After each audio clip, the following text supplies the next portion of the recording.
Video එකෙන් අපි කතා කරන්නේ මේ පරිසර රසායනයේ ජල දූෂණය එකේ පාරාමිති වල කතා කරද්දී රසායනික පාරාමිතින් වල එන ප්‍රධාන මාතෘකාවක් තමයි dissolved oxygen content. නැත්තම් DO value එක. ඒ කියන්නේ ජලයේ දිය වෙලා තියෙන ඔක්සිජන් ප්‍රමාණය. right? ජලයේ දිය වෙලා තියෙන ඔක්සිජන් ප්‍රමාණය. එතකොට සාමාන්‍ය ජලයේ දිය වෙලා තියෙන ඔක්සිජන් ප්‍රමාණය අපි සාමාන්‍යයෙන් ගන්නවා DO value එක. biological oxygen demand කියලා තවත් BOD value එකක් ගන්නවා. ඒක චුට්ටක් වෙනස්. ඒකෙදි කරන්නේ ගොඩක් වෙලාවට මේ ස්වභාවිකව මේ ස්වභාවික ක්‍රියාවලිය නිසා ඔක්සිජන් කොච්චර ප්‍රමාණයක් ජලයට එකතු වෙනවද කියන එක. තව එකක් තියෙනවා COD value එක කියලා. මේකෙදි ගොඩක් වෙලාවට ඔය කාබනික ද්‍රව්‍ය වගේ දේවල් හින්දා කොච්චර ප්‍රමාණයක් ජලයට ඔක්සිජන් නිදහස් වෙනවද කියන එක ගන්න එකක්. එතකොට අද අපි කරන්නේ මේ ටික නෙවෙයි DO value එක හොයන එක. DO value එක හොයන්න අපි සාමාන්‍යයෙන් වින්ක්ලර් මෙතඩ් එක පාවිච්චි කරනවා. වින්ක්ලර් ක්‍රමය. වින්ක්ලර් ක්‍රමය. මේ ප්‍රැක්ටිකල් එක මම දැන් කරනවා ජල සාම්පල් එකකට. නමුත් වින්ක්ලර් ක්‍රමය අපි ඉස්සල්ලාම මේකෙදි කරන්නේ මොකක්ද කියලා බලමු. වින්ක්ලර් ක්‍රමය හරි පහසු දෙයක්, ලොකු වැඩක් නෙවෙයි. මේකෙදි අපිට ඕන වෙන කෙමිකල් ටික ගත්තොත් එහෙම අපිට රසායනික ද්‍රව්‍ය විදිහට ජල සාම්පල් එකක් පිරිසුදු ජලය වෙන්න ඕනේ. ඒ කියන්නේ පෙරලා වගේ ගන්න ඕන ජලය. ජල සාම්පල් එකක් ඕනේ. ඒත් එක්කම 3ක් m වගේ වෙන මැංගනස් ක්ලෝරයිඩ් ද්‍රාවණයක්. right? මැංගනස් ක්ලෝරයිඩ් ද්‍රාවණයක්. ඊට පස්සේ අපිට ඕන වෙනවා 4ක් m වගේ වෙන KI ද්‍රාවණයක්. හැබැයි සෝඩියම් හයිඩ්‍රොක්සයිඩ් වල ද්‍රවණය කරන ලද.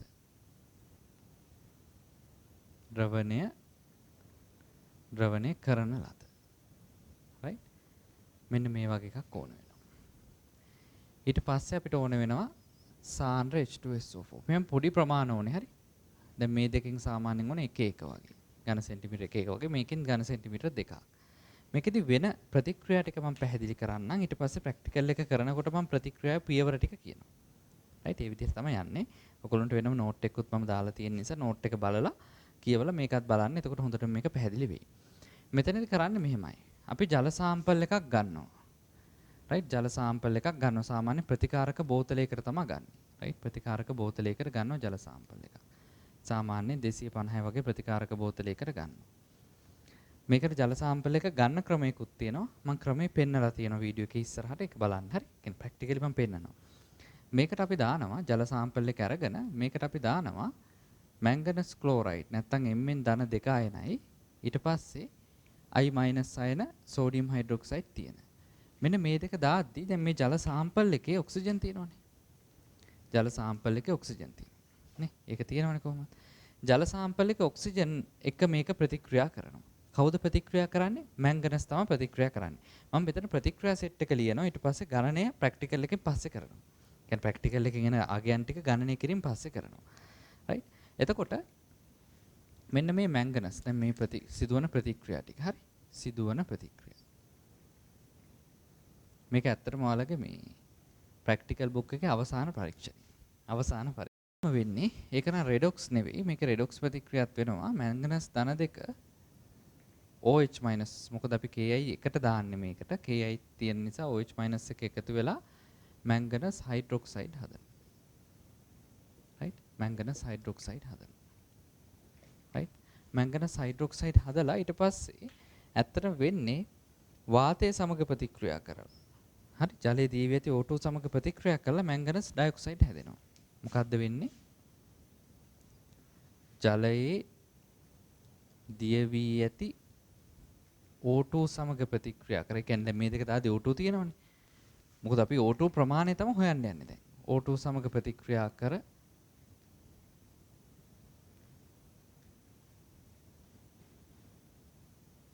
MnO2 සෑදී. right? ඒ කියන්නේ ඔක්සිකරණ ක්‍රියාවලියක් වෙනවා. අපි ඔක්සිකරණ අර්ධ ප්‍රතික්‍රියාවලියමු. මැංගනස් හයිඩ්‍රොක්සයිඩ් එතකොට ජලයේ තියෙන ඔක්සිජන් සමග ප්‍රතික්‍රියා කරනවා. ප්‍රතික්‍රියා කරලා මැංගනස් ඩයොක්සයිඩ් හැදෙනවා. මැංගනස් ඩයොක්සයිඩ් හැදෙනකොට බලන්න මෙතන ඔක්සිකරණ අංකය 4යි. මෙතන ඔක්සිකරණ අංකය ධන 2යි. මෙතන ඔක්සිකරණ අංකය ධන 4යි. දෙකක වෙනසක් මේ පැත්තට තමයි ඉලෙක්ට්‍රෝන දෙකක් දාන්නේ. නේද? මේ පැත්තට තමයි ඉලෙක්ට්‍රෝන දෙකක් දාන්නේ. දැන් මේ පැත්තත් උදාසීනයිනේ. හැබැයි සෝඩියම් හයිඩ්‍රොක්සයිඩ් වල දිය කරලා තියෙන. ඒ කියන්නේ ද්‍රාවණේ භාෂ්මිකයි. ඒතකොට මේ පැත්තට OH- දෙකක් දැම්මහම ආරෝපණය වශයෙන් මේක තුලිත වෙනවා. ආරෝපණ වශයෙන් තුලිත වෙනවා. නමුත් තාම තුලිත නැහැ හයිඩ්‍රජන් ප්‍රමාණය. හයිඩ්‍රජන් ප්‍රමාණය තුලිත කරන්න අපිට මෙහෙට ජලය දාන්න. කෙනෙක්ට කියන්න පුළුවන් ඇයි මේක භාෂ්මික මාධ්‍ය කියලා ගත්තේ? භාෂ්මික මාධ්‍ය කියලා ගත්තේ අපි සෝඩියම් හයිඩ්‍රොක්සයිඩ් දිය කරපු KI තමයි දාන්නේ. රයිට් සාමාන්‍ය සෝඩියම් හයිඩ්‍රොක්සයිඩ් ගත්තොත් 8ක් m සෝඩියම් හයිඩ්‍රොක්සයිඩ් ද්‍රාවණයක දිය කරපු KI දාන්නේ. ඒක ලොකු සාන්ද්‍රණයක් නෙමෙයි මේක භාෂ්මික මාධ්‍ය. මේක පළවෙනි එක. මේක බැලන්ස් කරන්න මෙතනට දෙකක් දාන්න ඕනේ. එතකොට තුලිතයි. ඊට පස්සේ ඔන්න අපේ වැදගත් එක්කෙනා ඔක්සිජන් ප්‍රතික්‍රියා කරනවා. මොකද කරණයක් වෙනවනේ ඔක්සිහරණයක් වෙන්නත් එපේ. ඔක්සිකරණයක් වෙනවනේ ඔක්සිහරණයක් තියෙන්නත් ඕනේ. ඔක්සිජන් ප්‍රතික්‍රියා කරනවා OH- බවට හැරෙනවා. එතකොට මෙතන දෙකක් තියෙන නිසා මෙතනට දෙකක් දාන්න එපේ. මෙතනට දෙකක් දැම්මොත් මෙතන බිඳුවයි මෙතන ඔක්සිජන් ගත්තොත් එහෙම එකක් ඍණ දෙක බැගින් ඍණ 4ක් තියෙනවා. ඍණ 4ක් තියෙනවනේ ඔක්සිජන්. එතකොට ඍණ 4ක් තියෙනවා.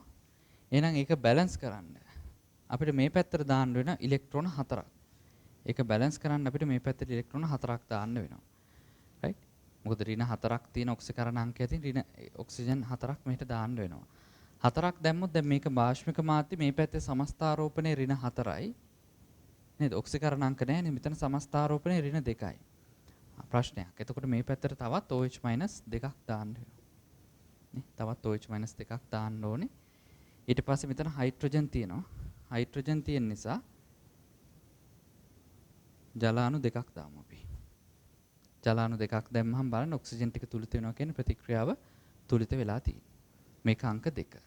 දැන් මේ දෙක එකතු කරන්න ඕනේ. මේක වෙනවා. මොකක් දැම්මහමද වෙන්නේ? මේක දැම්මහම වෙන්නේ. right? මේ දෙක අපි එකතු කරලා තියමු. එක එතකොට අපිට ඉලෙක්ට්‍රෝන බැලන්ස් වෙන විදිහට ගන්න ඕනේ. එතකොට එක දෙකෙන් වැඩි කරනවා 4ට එකතු කරනවා. 2ට එකතු කරනවා. right? 2ට එකතු කරනවා. මම නැවත වතාවක් මේක කියන්නම්. මොකද කරේ මැංගනස් ධන 2යි OH- භාෂ්මික මාධ්‍ය I- දැම්මහම මැංගනස් ධන 2 මැංගනස් හයිඩ්‍රොක්සයිඩ් බවට පත් වෙනවා ජලයේ දිය වෙන එකත් එක්ක. ඊට පස්සේ ඒක මැංගනස් ඩයොක්සයිඩ් බවට පත් වෙනවා. මැංගනස් ඩයොක්සයිඩ් හැදෙන්න නම් ඔක්සිජන් ඔක්සිහරණයක් වෙනවා OH- බවට. එතකොට මේක බැලන්ස් කරමු අපි. එතකොට මේක දෙකෙන් වැඩි කරන්න ඕනේ. එතකොට මේ පැත්තේ එනවා 4ක් OH-. බලන්න ඇත්ත රෙඩොක්ස් ප්‍රතික්‍රියා අන්තිම රෙඩොක්ස් ප්‍රතික්‍රියාවත් වැදගත්. හරි. රෙඩොක්ස් ප්‍රතික්‍රියා කොච්චර වැදගත්ද මෙතනටත් ඕන වෙනවනේ. මොකද වින්ක්ලර් ක්‍රමයේ තේරුම් ගන්න නම් රෙඩොක්ස් ප්‍රතික්‍රියා දැනන් ඉන්න ඕනේ. රයිට්? මම මේක පැත්තක් ලියන්නම්. මේකේ ඉලෙක්ට්‍රෝන ලියලා වැඩන්නේ ඉලෙක්ට්‍රෝන කැපෙන විදිහට අපි දාන්නේ කොහොමද? එතකොට මේ පැත්තේ එනවා අපිට මේ පැත්තේ එනවා මැංගනස් ඩයොක්සයිඩ් දෙකක් MnO2. ඉලෙක්ට්‍රෝන 4 කැපෙන නිසා අවශ්‍ය නැහැ 4ක් H2O. මේ පැත්තේ එනවා මෙතන ඇතරම 4ක් නේ තියෙන්නේ 4ක් OH-. රයිට් 4ක් OH- බලන්න වෙන දේ මේ පැත්තේ 4ක් OH- ට මේ පැත්තේ 4ක් OH- සුළු වෙලා යනවා. ඒත් එක්කම මෙතන බලන්න ජලය දෙකක් සුළු වෙනවානේ. ජලය දෙකක් සුළු වෙනවා. ඒක දෙකක් මැංගනස් හයිඩ්‍රොක්සයිඩ් මේ පැත්තේ ජලය දෙකක් සුළු වෙන ඔක්සිජන් මෙතන තියෙනවා. ඊට පස්සේ දෙකක් MnO2 ජලය දෙකක් සුළු වෙනවා. මෙන්න මේ වගේ තැනකට ප්‍රතික්‍රියා වෙනවා. අපිට මේ ප්‍රතික්‍රියාව වැදගත් ඉදිරි දේවල් වලට. ඒක නිසා මෙතනට එනකන් ඔයගොල්ලෝ වීඩියෝ එක නතර කරලා ලියා ගන්න. හරි. ඔන්න ඕක තමයි වෙන්නේ. ඒත් එක්කම දැන් මම මෙතන භෞතික තත්ත්ව ටික දාගෙන යන්න. එක්වස් දාලා මෙතන ඊට පස්සේ මේ හැදෙන MnO2 අවක්ෂේපයක්. මේක එතකොට අවක්ෂේපයක් විදිහට මොකද වෙන්නේ? මෙන්න මෙතන බැදෙනවා. මේ මොනවද තියෙන්නේ එතකොට? MnO2 තමයි තියෙන්නේ. මේක දුඹුරු පාට අවක්ෂේපයක්. ඕගොල්ලන්ට ප්‍රැක්ටිකල් එක කරද්දි පෙනේ. රයිට් ප්‍රැක්ටිකල් එක මම දැන් කරද්දි දුඹුරු පාට අවක්ෂේපයක් ෆෝම් වෙන එක මම පෙන්නන්නම්. රයිට් එතකොට මේක අවක්ෂේපයක් විදිහට හම්බ වෙනවා. ඕක තමයි වෙන්නේ. අපි ඊළඟට දානවා SAN H2SO4. එතකොට මොකක්ද වෙන්නේ කියලා බලමු. මේ ටික වීඩියෝ එක නතර කරලා චුට්ටක් ලියා ගන්න. රයිට්? අවශ්‍ය කට්ටිය. මොකද වින්ක්ලර් ක්‍රමේ ගොඩක් ළමයින්ට තේරෙන්නේ නැහැ. ඒකට පොඩි හේතුවක් තියෙනවා. දැන් වින්ක්ලර් ක්‍රමේ තේරෙන්නේ නැති වෙන්න හේතුව තමයි මේක මාත් ඉගෙන ගත්තේ කැම්පස් එකේදී. කියන්නේ මේක සංකීර්ණ දෙයක් නෙවෙයි. නමුත් ගොඩක් වෙලාවට කැම්පස් එකේදී මම ඉගෙන ගත්තා කියලා කියන්නේ A level මට්ටමේදී ගුරුවරයෙක් වුණත් අපි වුණත් මේක ඉගෙනගෙන නැහැ. මේ අලුත් සිලබස් එකක්නේ. ඒතර ගොඩක් කට්ටියට මේක ගැන ප්‍රැක්ටිකල් නොලෙජ් එකක් ඇත්තටම නැහැ. ප්‍රැක්ටිකල් නොලෙජ් එකක් කියලා එකක් ඇත්තටම නැහැ බහුතරයකට. ඒ කියන්නේ කෙමිස්ට්‍රි නොකරන කෙමිස්ට්‍රි කැම්පස් එකේ කරවන්න නැති කෙනෙක්ට වින්ක්ලර් මෙතඩ් එක දන්නේ නැහැ යාළුවත්. යාළුවත් දන්නේ පොතේ. ඒකට තමයි ওই ප්‍රශ්නේ එන්නේ. මෙන්න මෙතනට ගන්නවා. දැන් ඊට පස්සේ මොකද කරන්නේ? මේකට සාන්ද්‍ර සල්ෆියුරික් දානවා. රයිට් ප්‍රතික්‍රියා ශ්‍රේණියක් තියෙන මේක හරි. සාන්ද්‍ර H2SO4 දානවා. හරි සාමාන්‍යයෙන් 150ට ඉහළ කට්ටිය. ඒ කියන්නේ HCl ප්‍රමාණය 150ට ඉහළ කෙනෙක් තමයි දාන්න ඕනේ. ඉහළ එක්කෙනෙක් දැම්මහම වෙන්නේ මොකක්ද? ඉහළ එක්කෙනෙක් දැම්මහම I- I2 බවට පරිවර්තනය වෙනවා. කවුරු නිසාද? මැංගනස් ඩයොක්සයිඩ් නිසා. මැංගනස් ඩයොක්සයිඩ් නිසා.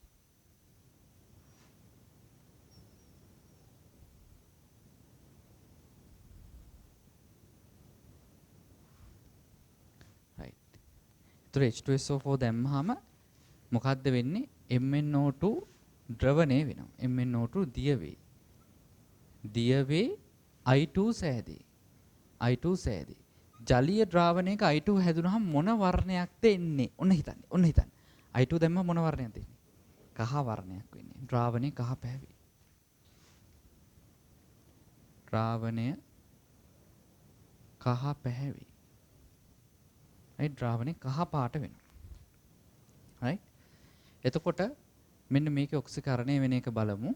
MnO දැන් මේකේ වෙන්නේ I-. දැන් මේකේ ඔක්සිකරණයක් වෙන්න එපේ. ඔක්සිහරණයක් වෙනවා I- වල. ඔක්සිහරණය වෙනවා I-. ඔක්සිකරණයක් වෙනවා I-.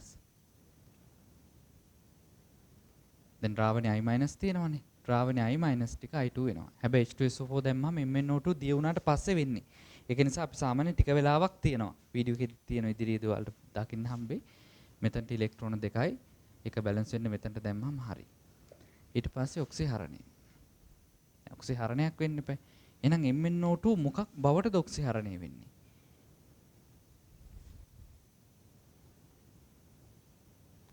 Mn ධන 2 බවට. Mn ධන 2 බවට තමයි ඔක්සිහරණයක් වෙන්නේ. MnO2 තියෙනවා. භෞතික තත්ත්ව දාගෙන මේක ජලීය ද්‍රාවණයක්. හරි. Mn ධන 2 බවට. right මෙතන ධන 4යි මෙතන ධන 2යි. ඉලෙක්ට්‍රෝන 2යි. right එතකොට බලන්න මොකද මෙතන ධන 2ට මේකේ බැලන්ස් කරන්න එපා. ආරෝපණ අතින් ගත්තොත් මේ පැත්ත ධන 2යි මේ පැත්ත ඍණ 2යි. මේ පැත්ත ඍණ 2යි. දැන් H2SO4 දාන්නේ. එහෙනම් මොකෙන්ද බැලන්ස් කරන්න වෙන්නේ? සල්ෆියුරික් දැම්මහම මේක දී වෙන්නේ ප්‍රබල සල්ෆියුරික් අම්ලයක් දාන්නේ. සෝඩියම් හයිඩ්‍රොක්සයිඩ් ටික හොයාගන්නවත් නැති වෙලා යනවා. හරි. එතකොට මේක ආම්ලිකයි. ආම්ලික වුණාම අපිට වෙන්නේ මේ පැත්තට H+4ක් දාන්න. නේද? H+4ක් දැම්ම නම් වැඩේ ගොඩනේ. H+4ක් දැම්මොත් මෙතන ඍණ 2යි ධන 4 එකතු වුණාම ධන 2යි. ඒතකොට ඔක්සිකරණාංක බැලන්ස් වෙනවා. ඔක්සිකරණාංක බැලන්ස් වෙනවා. ඔක්සිකරණාංක නෙමෙයි ආරෝපණ බැලන්ස් වෙනවා. right ඒතකොට මෙතන ඍණ 2යි සමස්තය. ඒතකොට ඍණ 2යි ධන 4 එකතු වෙලා ධන 2ක් වෙනවා. ඒතකොට මේ පැත්තට බැලන්ස්. දැන් හයිඩ්‍රජන් තුලට කරන්න හයිඩ්‍රජන් 2ක් එන විදිහ 4ක් එන විදිහට ජලාණු 2ක් දාන්න ඕනේ. නේද? ජලාණු 2ක් දාන්න. ජලාණු 2ක් දාලා ඔක්සිජන් ගන්න බලන්න වැඩි තුලිත වෙලා තියෙන්නේ. මේක අංක 2. මේ දෙක එකතු කරන්න. මේක එකතු කරන්න ඕනේ. මේ දෙක එකතු කරොත් අපිට එනවා මේ දෙක නිකම්ම එකතු කරන්න හරි මොකද ඉලෙක්ට්‍රෝන දෙක කැපිලා යනවනේ. H+ ඊට පස්සේ 2ක් I- MnO2 I2 Mn ධන 2 සහ ජලය. මෙන්න මේ විදිහට ප්‍රතික්‍රියාව තුලිත වෙනවා. right දැන් ප්‍රශ්නයක් එනවා මෙහෙම. දැන් මේක ඔක්කොම වෙනවනේ H2SO4 දැම්මහම. right අවුලක් නැහැ කේස් එකක් නැහැ. මේක කොහොමද අපි හොයාගන්නේ? අන්න ඒකත් ගැටලුවක්නේ. එතකොට අපි කරන්නේ දැන් ද්‍රාවණයේ අයඩින් තියෙනවා. ද්‍රාවණයේ අයඩින් තියෙද්දි අපි දැන් ද්‍රාවණයේ අයඩින් සොයා ගන්න තයෝසල්ෆේට් ද්‍රාවණයක් සමග අනුමාපනය කරනවා. හරි? ද්‍රාවණයේ ඇති I2 සෙවීමට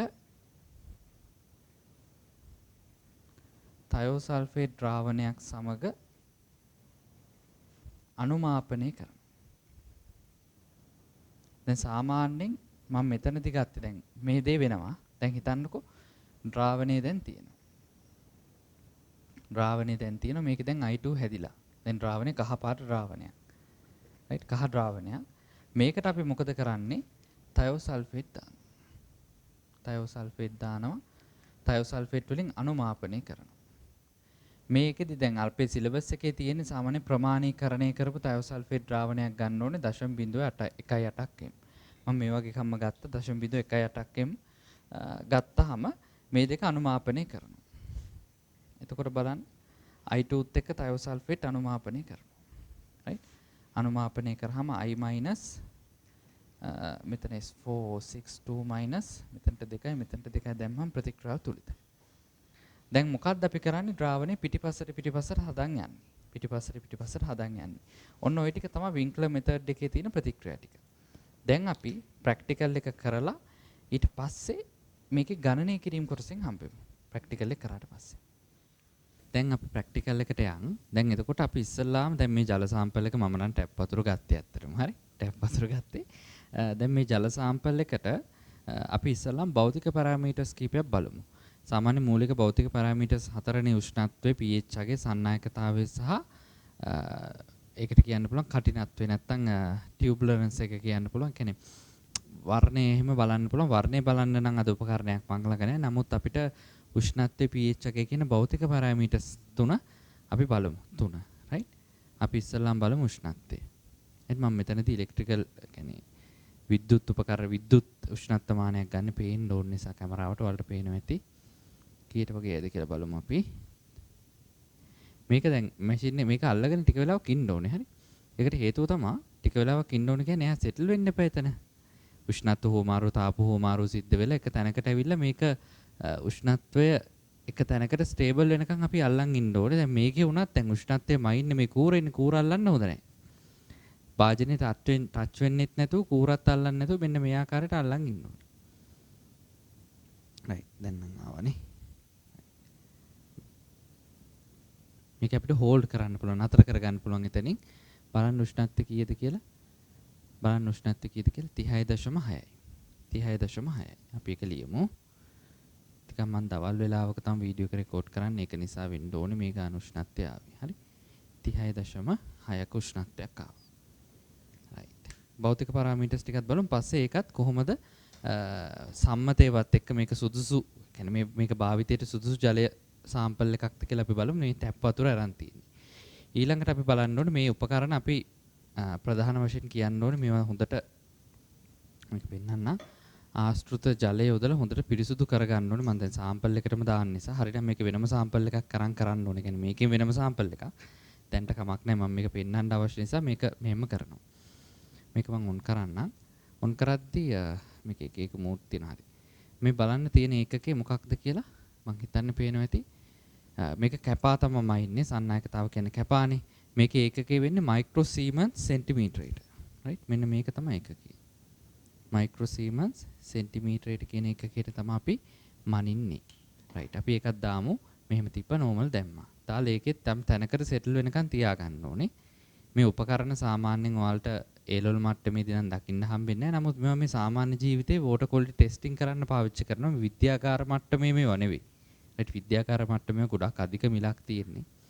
මේ නිකන් සාමාන්‍ය ජීවිතේ මිනිස්සුන්ට වතුර ටිකක් ටෙස්ට් කරගන්න එහෙම පාවිච්චි කරන මීටර්ස්. රයිට් ඒකත් එක තැනකට ආව ඒකත් මම හෝල්ඩ් කරලා ගන්නෙ. හෝල්ඩ් කරනවා කියන්නේ එතකොට නතර වෙනවා එතනින්. බලන්න උෂ්ණත්වය කීයද කියලා. මේ මයික්‍රෝසීමන්ස් කොච්චරද? 48ක් නේ 48ක්. මේ බලන්න මයික්‍රෝසීමන්ස් 48ක්. right 48යි සෙන්ටිමීටරයට මයික්‍රෝසීමන්ස්. සාමාන්‍ය එහෙමනේ බලන්නේ මේක. අපි ඒකත් ඔෆ් කරලා තියමු. ඊට පස්සේ අපේ pH මීටර් එක. දැන් pH එක අපි අනුමාපන කරලා මනින්නේ නැහැ. right? pH මීටර් එහෙම අනුමාපන කරලා මනින්නේ නැහැ. අපි මේක චුට්ටක් පිරිසුදු කරගන්න ඕනේ. ආශ්‍රිත ජලයෙන් චුට්ටක් පිරිසුදු කරගන්න ඕනේ. පිරිසුදු කරගෙන තමයි මේකට දාන්න ඕනේ. මේකත් නිකන් ගන්න බෑ. මේක ප්‍රිපෙයාර් කරගන්න ඕනේ මේක කරන්න. කැල්කියුලේට් කැලිබ්‍රේෂන් කරගන්න ඕනේ කියලා අපි කියනවා. දැන් මේ විදිහට කරලා තියෙන්නේ. දැන් ඔන්න pH මීටර් එක ඔන්න උනා. දැන් අපි දාලා බලමු කීයක් කීයද කියලා. චූට්ටක් එකක් දැන් ඔයාලට පේන්න ඕන නිසා මන්ද පේනවද කියලා කැමරාවට. මේ වගේ ඇන්ගල් කරලා තියාගමු අපි එතකොට pH එකේ එක තැනකට සෙටල් වෙනකන් තියන්න ඕනේ. ඔයාලට පේනවා ඉතින් ටැප් ජලය මං ගත්තේ කෙලින්ම. ටැප් වතුර ටිකක් මොකද වෙලා තියෙන්නේ භාෂ්මික පැත්තට බරයි. හැබැයි 7.46ක් වගේ තමයි අපිට පෙන්වන්නේ නේ. කියන්නේ යම් තරමකට ආම්ලිකතාවයක් තියෙනවා. හැබැයි තා පොඩි ආම්ලිකතාවයක්. රයිට්. මේකේ මේ උපකරණේ හෝල්ඩ් කරන්න බෑ, නතර කරගන්න බෑ. ඒක නිසා මම මෙහෙම තීති අගේ ගන්නම් 7.36 pH අගේ. මෙන්න භෞතික පැරාමීටර්ස් ටික. අපිට අර මේ උපකරණය හොයාගන්න ටිකක් අමාරුයි මේ. තව පුළුවන් මේකේ ඕනනම් මේ වර්ණය කොහොමද මේක අවර්ණයද එහෙම කියලා බලන්න කලරිමීටර් කියලා තව මීටර එකක් තියෙනවා. ගොඩක් කටිනත්වය අර හිමි ඒ කියන්නේ ගොඩක් වර්ණය වෙනස බලන්න පුළුවන්. කියන්නේ හරිනම් ජලේ නම් කිසිම වර්ණයක් තියෙන්න බෑනේ මොන හරි මිශ්‍ර වෙලා නම් වර්ණය වෙනස් වෙනවා. නමුත් ඒක මන් ළඟ දැනට නැහැ. රයිට්. අපි ඒක ඉදිරියේදී බලමු නේද? රයිට්.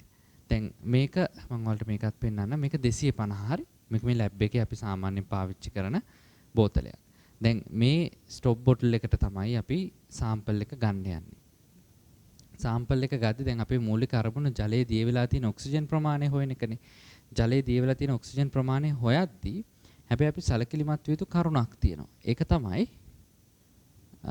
සැලකිලිමත් විය යුතු කාරණාව තමයි මේක අනිවාර්යයෙන්ම අර යොදන සාම්පල් එක මම චූට්ටක් උඩින් ගන්නම්. දැන් මේ සාම්පල් එකනේ ගන්න සාම්පල් එකෙන් හොදන්න ඕන ටික. අපි දාන්නේ මේ සාම්පල් එකනේ. අපි හොඳට වතුර ටිකක් දාලා අපි තව චුට්ටක් ගමු. ඒ වතුරෙම හොදන්න ඕනේ. එතකොට වැඩේ හොඳයි. හරි. මේ විදිහට හොඳට හොදන්න ඕනේ.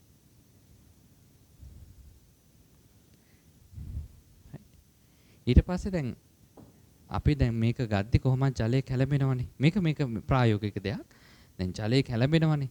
ජලය කැළඹෙද්දී සමහර විට වාතයේ තියෙන ඔක්සිජනුත් මේ ජල සාම්පල් එකත් එක්ක දිය වෙලා එන්න පුළුවන් සාම්පල් එකට. ඒක වැරද්දක් වෙනවනේ. දැන් මේක මතක තියාගන්න 250ත් වැදගත්. හරි අපි එතකොට අර ඔක්සිජන් ප්‍රමාණය ගද්දි ppm වගේක් ගන්න. එතකොට මේ පරිමාවත් වැදගත් වෙනවා. පරිමාව 250 මෙතනට වගේ තමයි එන්නේ.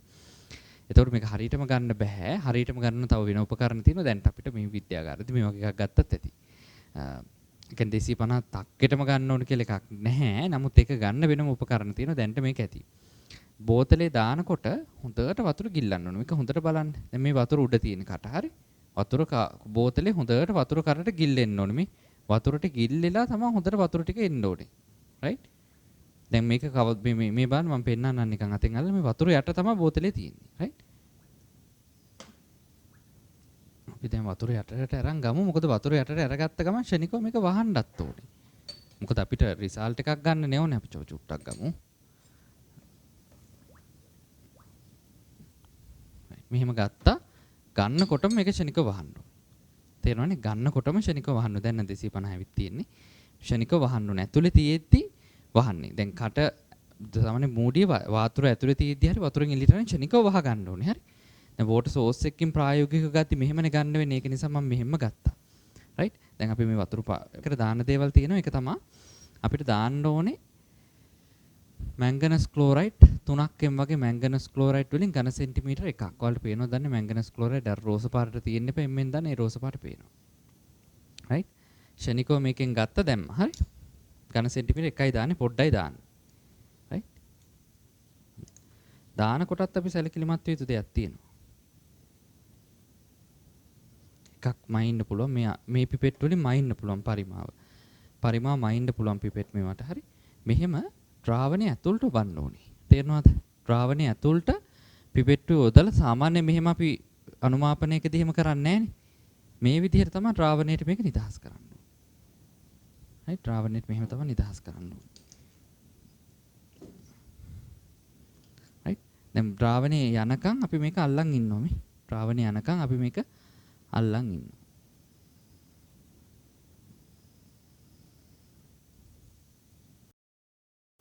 ෂණිකව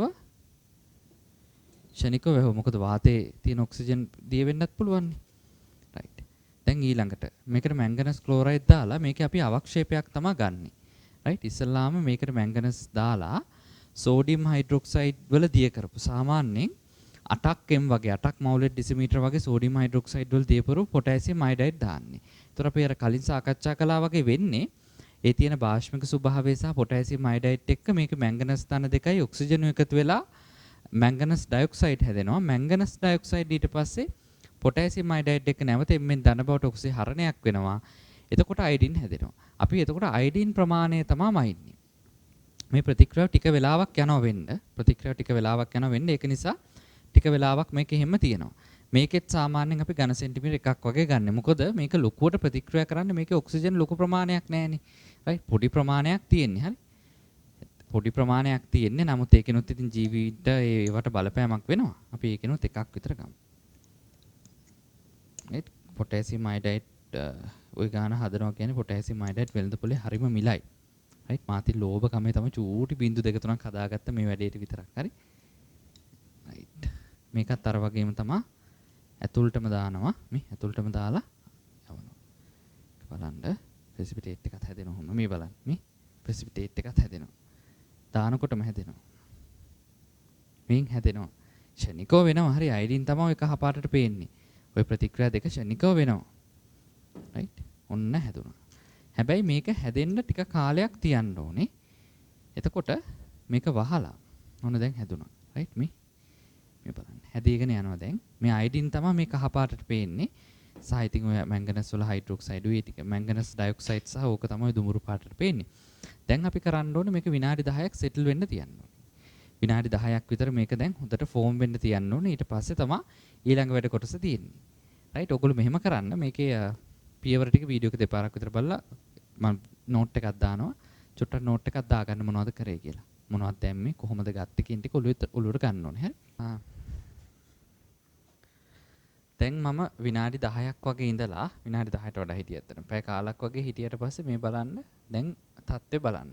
දැන් අර අයඩින් වගේ හැදිලා තියෙනවා දැන්. යට ප්‍රෙසිපිටේට් එකක් තියෙනවා. මේ බලන්න. අයඩින් වගේ හැදිලා ප්‍රෙසිපිටේට් එකක් තියෙනවා. යට වලට මම ක්ලෝස් කරලා වෙන්නන්න මේ. එතකොට මේකට දැන් මේක දිය කරගන්න ඕනේ. දිය කරගන්න අපි 50ට වගේ උඩ 50කට වඩා උඩ සංයුතියක් තියෙන සල්ෆියුරික් ද්‍රාවණයක් යොදා ගන්නවා. ඇත්තට මම නම් ටිකක් භයානකම එකක් ගන්නෙ මේක 98 හරි ගන්න පුළුවන් උඩරිම මේක ගන්නෙ. ඒක නිසා තමයි මම ග්ලව්ස් දෙකක් එහෙම දාගෙන ආවේ මොකද ගෑවුනොත් පිච්චෙන්න පුළුවන්. ඒතකොට ඒකෙන් සාමාන්‍ය ඝන සෙන්ටිමීටර දෙකක් එකක් වගේ ගන්න ඕනේ. මම සාමාන්‍ය මේකෙන් ඝන සෙන්ටිමීටර එකක් ගන්නවා මොකද මගේ 150ක් තමයි ගන්න ඕනේ. ඒක නිසා මගේ 150 නෙවෙයි දැන් මගේ ඊටමත් ප්‍රොබ්ලම් එකක් නේ ගන්නෙ. මම ටිකක් එකමාරක් විතර අරන් මේකට දානවා. බර වැඩි සල්ෆියුරික් හරි 98ක් නිසා කොහොමත් බරෙන් වැඩි නිසා මේ පිපෙට් එක දරාගෙන ඉන්නේ නැහැ. රයිට් බලමු. ඔන්න බලන්න වෙන වැඩේ. ඔන්න බලන්න. මොකද්ද වෙන්නේ බලන්න අවක්ෂේපේ ෂණිකව. ෂණිකව මොකද වෙන්නේ අවක්ෂේපේ? අවක්ෂේපේ හිමීට දිය වෙනවා වලට පේනවනේ. රයිට් අවක්ෂේපේ දිය වෙනවා. දැන් අපි මේක ඉක්මනට වහන්න ඕනේ මොකද වාතයේ යන්න බෑනේ. වැව්වා. ඔක්කොටම වඩා වැදගත් මේක වහන එක නැත්තම් ක්ලාස් කරන්නේ හොස්පිටල් එකේ නතර වෙන්න තමයි වෙන්නේ මේකවත් හැල්ලවත් මොනවා හරි වුණොත්. ඒ නිසා අපි ඒක වහලෙමු ඉස්සල්ලාම. නේදලා වීඩියෝ එක තියෙද්දි මම කරන්නේ ඉතින් මේක ඇත්තටම ටිකක් ඉහළ උෂ්ණත්වයකටත් එනවා ටිකක් මේකත් එක්ක. දැන් මේක හොඳට දැන් දිය කරගන්න ඕනේ. රයිට්. දැන් ඕගොල්ලෝ හිතන්න මම විනාඩියක් වලට හිතන්න අවස්ථාව දෙන්නම්. මෙන්න මේ විදියට හොඳට හැබැයි යා ටයිට් වෙන්න ඕනේ මේක හරි මේක හොඳට ටයිට් වෙන්න ඕනේ නැත්තම් හැලෙන්න පුළුවන් නේ දැන් අපි දැත්ත දැන් අර සාම්පල් එකකින් ගත්ත ජල සාම්පල් එකට අපි මැංගනස් ඩයොක්සයිඩ් උයි අර KI දාලා සෝඩියම් හයිඩ්‍රොක්සයිඩ් වල තියෙන දාලා අවක්ෂේපයක් හදාගත්තා ඒ අවක්ෂේපයේ අයඩින් හැදිලා තියෙනවා මොකද අයඩින් හැදෙන්න හේතුව අපි අර එක්ස්ප්ලেইন කරනවා වගේ අයඩින් හැදෙන්න හේතුව ඔක්සිජන් පැවතීම. ඒතර ඔක්සිජන් හැදුනට පස්සේ අපිට ලැබෙන අයඩින් ප්‍රමාණය මේක ඇතුලේ තියෙන අයඩින් ප්‍රමාණය මැනගත්තොත් ලැබෙන අයඩින් ප්‍රමාණය මැනගත්තොත් කොච්චර ඔක්සිජන් ප්‍රමාණයක් තිබ්බද කියලා හොයන්න පුළුවන්. දැන් මේ කහ පැහැයට හේතුව ගත්තොත් මෙන්න දැන් මේක හරියම කහ පහටක් වලට පේනව නේද? මේ කහ පැහැයට හේතුව ගත්තොත් මේකට හේතුව තමයි අයඩින්. අයඩින් තමයි මෙහෙම ජලීය ද්‍රාවණ වලදී කහ පැහැයක් පෙන්වන්නේ. right? දැන් අපි අනුමාපනය කරමු. මේකට දැන් මේ පිෂ්ඨේ ද්‍රාවණයක්. හරි මේකත් දැන් අලුතෙන්ම හදාගත්ත පිෂ්ඨේ ද්‍රාවණයක්. අපිට මේකෙන් චුට්ටක් දැන් මම මේ අනුමාපනයේට ඇත්තටම 0.1 එම් ලියා ගන්න. 0.1 එම් 0.01 මවුලෙට් ඩෙසිමීටර් වන 1.8ක් හරි 0.1.8ක් 0.018ක් වන තයෝසල්ෆේට් ද්‍රාවණයකින් මේකේ හැදිලා තියෙන අයඩින් ටික ප්‍රතික්‍රියා කරවන්න යන්නේ. එතකොට එන අගයත් එක්ක අපි තීරණය කරනවා ඔක්සිජන් කොච්චර ප්‍රමාණයක් තියෙනවද කියන එක. රයිට්. මම දැන් අනුමාපන බියුරෙට්ටුව බිඳුවට එනකන් මේ ද්‍රාවණයෙන් පුරවලා තියෙන්නේ. දැන් හිමීට දාන්න ඕනේ. රයිට්. දාන්න ඕනේ. හිමීට ලාවට දාන්න ඕනේ.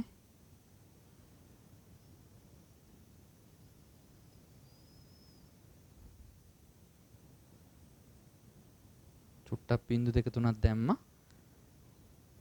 කැලැත්තුව. කලත්තද වල පේනවද නේ කහ පෑය එන්න අඩු වෙනවා. රයිට්. මම තව බිඳුවක් දෙකක් දාන්න. හරි අර පරිස්සමෙන් දාන්න ඕනේ චුට්ට නැත්තම් මේක වෙනස් වෙනවා. ඉවර වෙනවා වැඩේ කියන්නේ. රයිට්. මම පෙන්නන්නම් කහ පෑය ගොඩක් දුරට අඩු වෙලා. කහ පෑය ගොඩක් දුරට අඩු වුණාට පස්සේ අපි මේකට දානවා පිෂ්ටේ.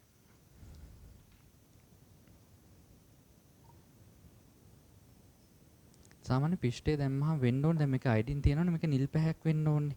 ලස්සනයි නේ. දැන් ඒක පිෂ්ටේ ඇතුලේ නටනවා. හරි. හයින්ට වලට පේනවා ඇති. මම පිෂ්ටේ බිංදු 2ක් දාන්නම්. ගොඩාක් දාන්නත් බෑ. අයිඩින් තියෙන නිසා තමයි මේක නිල් පැහැයට හැරෙන්නේ. අපි බලමු මේක මික්ස් කරලා කොයි වගේ දෙන්නේ කියලා. මදි. තව චුට්ටක් දාමු අපි. එතකොට මේ ඊට පස්සේ කරන්නේ දැන් මේක කහ පැයත් එක්ක එකතු වෙලා හින්දා පිෂ්ටේ වලට කළු පාටට වගේ කැමරා හැට පේනවා ඇති. අපි බිඳුවක් දාමු. බිඳු 2ක් විතර දාමු. දැන් මේක වර්ණය ඉවත් වෙනකන් අනුමාපනය කරන්න ඕනේ. අපි මොකද්ද කරේ? හොඳට බලන්න, හොඳට මතක තියාගන්න. අපි අයඩින් බිඳු දැම්මා. මේ තයෝසල්ෆේට් බිඳු දාලා මේක කහපාට අඩු වෙනකන් හිටියා. කහපාට අඩු වුණාට පස්සේ මේකට ඒ කියන්නේ අන්ත ලක්ෂයට කිට්ටු වෙලා තියෙන ප්‍රතික්‍රියාව ඉවර වෙන්න කිට්ටු වෙලා තියෙනකොට අපි මේකට අයඩින් මේ පිෂ්ටේ ස්වර්පයක් දැම්ම අයඩින් 100%ම සම්පූර්ණයෙන් අඳුනා ගන්න. රයිට්. මම කැමරාවට පේන්න ඕන නිසා වැඩියෙන් ටිකක් දානවා. දෙච්චරම සාර්ථක නැහැ වැඩිපුර දාන එක. නමුත් මම මේ කැමරාවට පේන්න අවශ්‍ය නිසා ටිකක් වැඩිපුර දානවා. මේ බලන්න. දැන් මේක නිල් පැහැයට එනවා. උඩට ටිඩ් එක තද කරලා ගත්තාම මේ දැන් මේක නිල් පැහැය. ඇයි නිල් පැහැය උනේ? අයඩින් තියෙන නිසා. දැන් අපි තයෝසල්ෆේට් දාන්න අයඩින් ටික නැති වෙද්දි මේක නිල් පැහැය හැමම නැති වෙලා යනවා. රයිට්. අපි දැන් හිමීට අනුමාපනය කරමු. ලොකු පරිමාවක් වැය වෙන්නේ නැහැ. ඒක නිසා බිඳුව දාලා හරි සැලකිල්ලෙන් මේක කරන්න ඕනේ.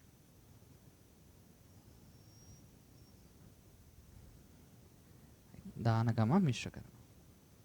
මේ බලන්න. වර්ණය දැන් මොකද වෙලා තියෙන්නේ? වර්ණය ගොඩාක් දුරට අඩු වෙලා හැබැයි නිල් පැහැ තව තියෙනවා. ඔයාලට කැමරා හැට පේන්නේ නැති වෙයි සමහර විට නිල් පැහැය. තව චූට්ටක් දැම්මනම් හරි.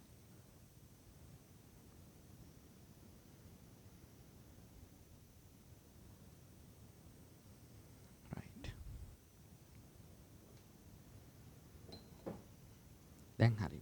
මං හරියටම හිමීට ගත්තා. ගොඩාක් වෙලා ගියා වැඩේට. හරි. මේ බලන්න. කලර් එක දැන් නැහැ. සුදු පාට. අර කහ පාට තිබ්බක සුදු පාට වෙලා. ඇයි සුදු පාට වෙන්නේ? සුදු පාට වෙන්න හේතුව තමයි කහ පාට එක නිල්ුනේ කහ පාට එක අඩු වෙද්දී අඩු වෙනවා කියලා කියන්නේ අර ජලයේ දිය වුණාම අයඩින් කොහොමත් කහ පාටයි. අඩු වෙනවා කියලා කියන්නේ තයෝසල්ෆේට් එක ප්‍රතික්‍රියා කරාම අයඩින් අඩු වෙනවා. අයඩින් අඩු වෙලා ඊට පස්සේ අපි අන්තලක්ෂය කිට්ටු වෙනකොට මේකට දැම්මා පිෂ්ටේ. පිෂ්ටේ දැම්මම අයඩින් හොඳට පේනවා නිල් පාට. ඊට පස්සේ අපි නිල් පාට නැති වෙලා යනකම් අනුමාපනය සිද්ධ කළා. මේ බලන්න. දැන් මේක අවර්ණයි. ඒ කියන්නේ අයඩින් සියල්ලම ප්‍රතික්‍රියා කරලා ඉවරයි. අයඩින් සියල්ලම ප්‍රතික්‍රියා කරලා ඉවරයි. රයිට්. දැන් අපි මේකේ අන්ත ලක්ෂ්‍ය බලමු. රයිට්. අන්ත ලක්ෂ්‍ය බලමු. මම ඔයාලට අන්ත ලක්ෂ්‍ය ඔයගොල්ලන්ටත් මම ඉමේජ් එකක් දාන්නම්. එතකොට ඔයගොල්ලොත් අන්ත ලක්ෂ්‍ය රීඩ් කරන්න ඕනේ. ඒක ප්‍රැක්ටිස් එකක් විදිහට. අන්ත ලක්ෂ්‍ය මට දැනෙන විදිහට එන්නේ 3.2 sorry. පොඩි අන්ත ලක්ෂයක් හරි 2.7ක්. 2.7ක් වගේ තමයි එන්නේ. දැන් මේ වගේ චූටි අන්ත ලක්ෂයක් ගන්නකොට හොඳ අත්දැකීමක් තියෙන්න ඕනේ මේ අනුමාපන මේ මොකද්ද බියුරෙට්ටුව පාවිච්චි කළාම හොඳට අත්දැකීම් නැත්තම් මේක ගන්න බෑ. ඔය වගේ පොඩි අන්ත ලක්ෂයක් නිවැරදිව ගන්න එක ලේසි වැඩක් නෙවෙයි. රයිට්. මම ඉමේජ් එකකුත් දාන්නම් ඔයාලට. ඔයාලා ට්‍රීට් කරන්න මේක. ඔන්න අපි ප්‍රැක්ටිකල් එක කරා දැන්. ඔයාලට තේරෙන්නේ නැති. ඒතකොට ප්‍රැක්ටිකල් එකේදී අර අපි කලින් කතා කරපු විස්තර කරපු ඔක්කොම ටික කරා. ඉතින් ඒකේ තිබ්බ අර පරීක්ෂණ පියවර ටික එහෙම බලා ගන්න. විශේෂයෙන් ඔය අපි කතා කරේ දැන් අර අපි ගොඩාක් වෙලාවට ප්‍රැක්ටිකල් එක මුළුල්ලේම වාතයේ තියෙන I2 දිය වෙන්නේ වාතයේ තියෙන ඔක්සිජන් දිය වෙන්නේ නැති වෙන්න ද්‍රාවණ දාද්දිත් පිපෙට්ටුව ඇතුළට දාලා දැම්මේ. නේද? ඊට පස්සේ අපි වතුරට ඔබද්දිත් වතුර ඇතුළටින් තමයි වතුර ටික පුරවගත්තේ. ඔන්න ওই විදිහට අපි කරගත්තා. ඔන්න වැය වූ I2 පරිමාව. දැන් අපේ ටාගට් එක මොකද්ද? ඔක්සිජන් ප්‍රමාණය හොයන එක. සාමාන්‍යයෙන් ඔක්සිජන් ප්‍රමාණය ppm වගයක් විදිහට ගත්තොත් තමයි ඒක du වගේ වෙන්නේ. ඔක්සිජන් ප්‍රමාණය ppm වැලියු එකක් විදිහට ගත්තොත් තමයි du වගේ වෙන්නේ. right.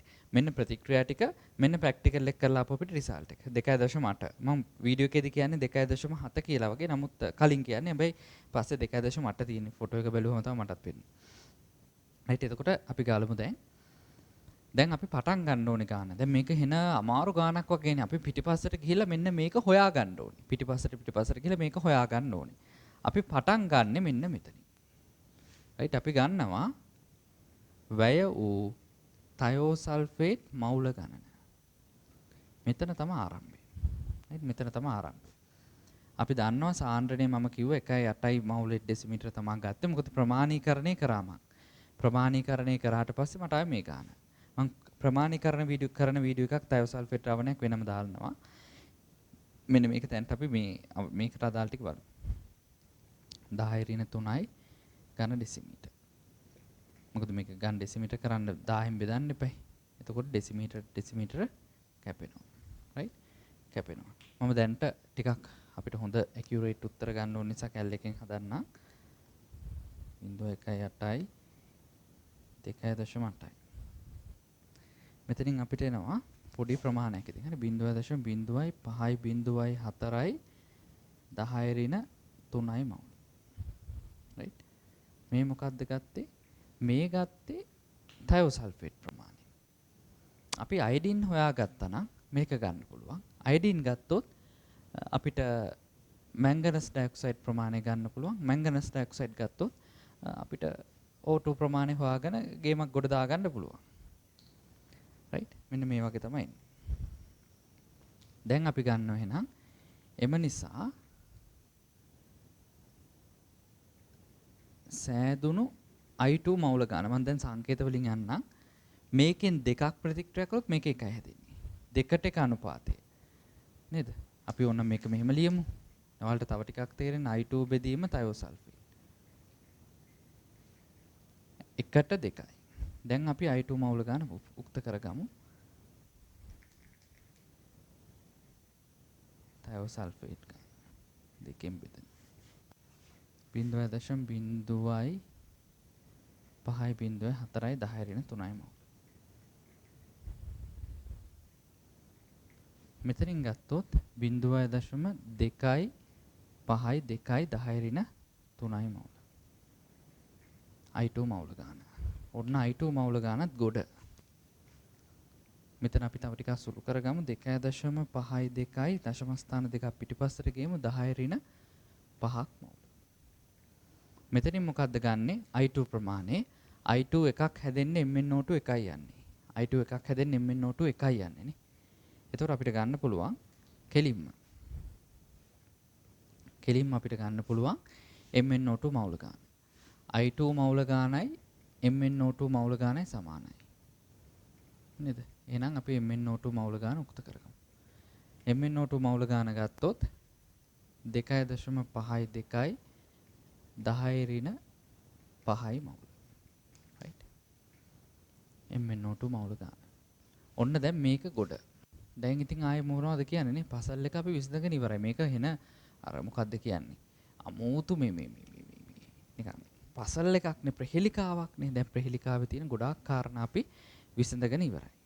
right. මම ඔහොම කැමරාවත් මෙහෙට කරා ඉඩ මදි වෙයි කියලා හිතලා. right. පේන්නේ නැතිව කියලා හිතලා. right.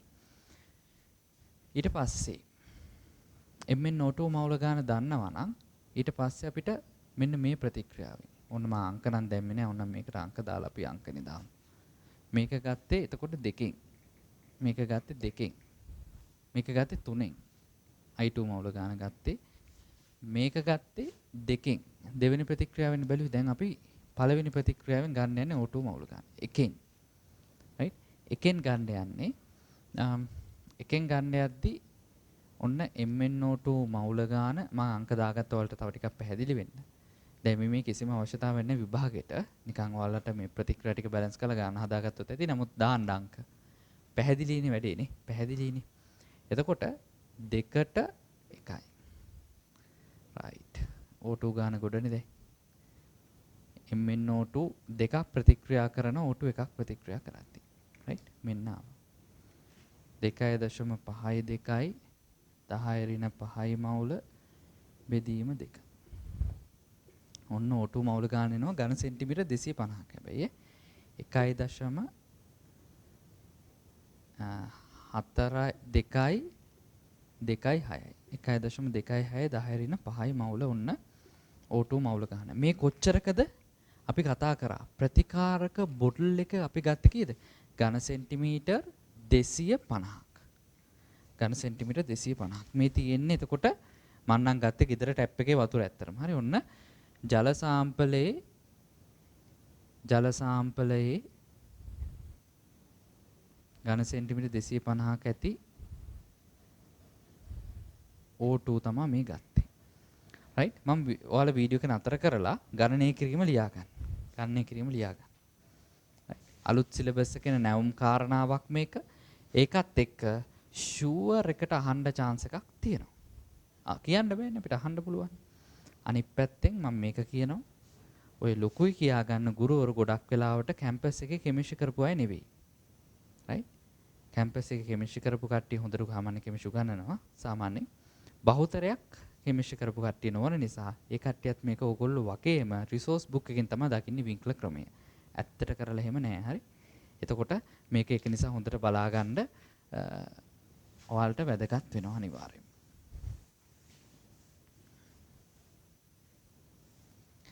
දැන් එතකොට මොකද මේ පරණ සිලබස් එකේ තිබ්බේ නෑනේ මේක. 2017 සිලබස් එකේ ආපු එකක් එන්න විදිහක් නෑ නේද? 2019 නේ 2017 ලියපු කට්ටිය. තාම යාළු උගන්නන්න දරන්නේ නෑනේ. ඒතකොට සාමාන්‍ය ගොඩක් වැඩේ කැම්පස් එකේ තමයි ගුරුවරයා ඉගෙනගෙන තියෙන්න ඕනේ මේක.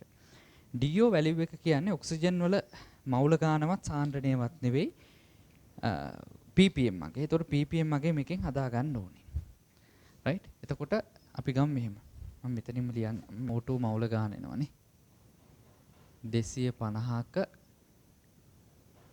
ඇති O2 මවුල.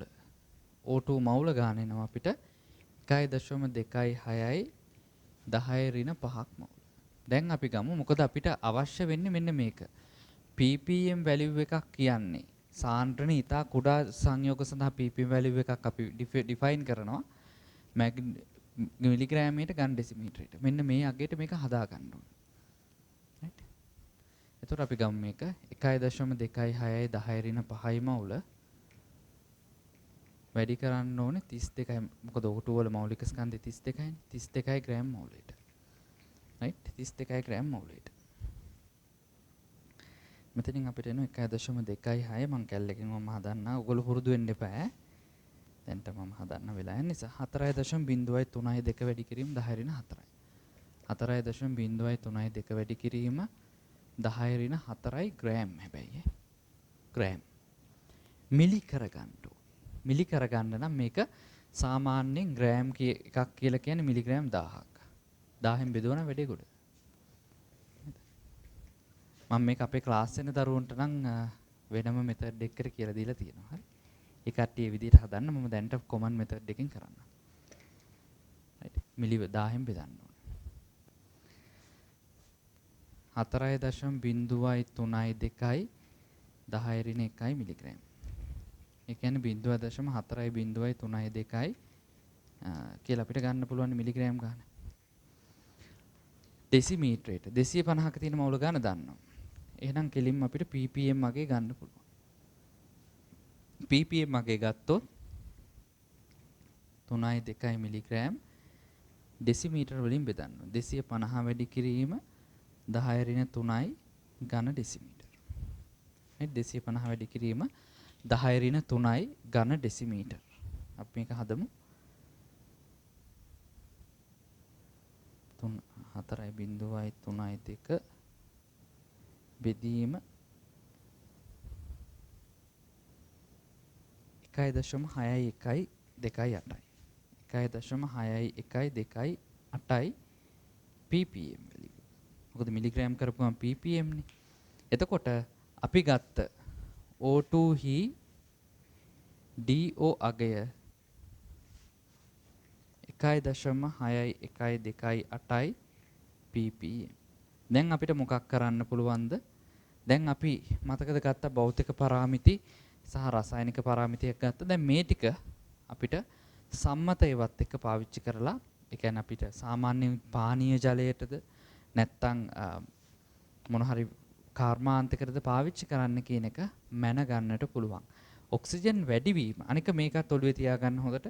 ඔක්සිජන් ප්‍රමාණය වැඩි වෙන එක හොඳයි කියලා හිතන්න එපා. ඔක්සිජන් ප්‍රමාණය වැඩි වෙන එකත් නරකයි. ඒ කියන්නේ ඔක්සිජන් වැඩි වෙනවා කියලා කියන අනිත් දේවල් වැඩි. ඒ කියන්නේ ඇල්ගී ගහණය වැඩි, සුද්ධජීවි ක්‍රියාකාරීත්වය වැඩි, විවිධ ඔක්සිකාරක මේකස්සට වැඩිලා තියෙනවා. ඒකයි ඔක්සිජන් වැඩි වෙන්නේ. එතකොට ඔක්සිජන් වැඩිවීම හොඳ නෑ. දැන් අපිට චෙක් කරන්න පුළුවන් මේක ප්‍රශස්ත මට්ටමට වඩා, ඒ කියන්නේ අපිට වැඩකට ගන්න පුළුවන් මට්ටමට වඩා අඩුයිද වැඩිද කියලා පස්සේ මේක චෙක් කරගන්න පුළුවන්. මේක නම් අඩුයි. මේක පානීය ජලය තමයි. ඉතින් ටැප් වතුරනේ අරන් තියෙන්නේ. රයිට්. එහෙනම් මේ වගේ වීඩියෝ එකකින් අපි නැවත හම්බෙමු.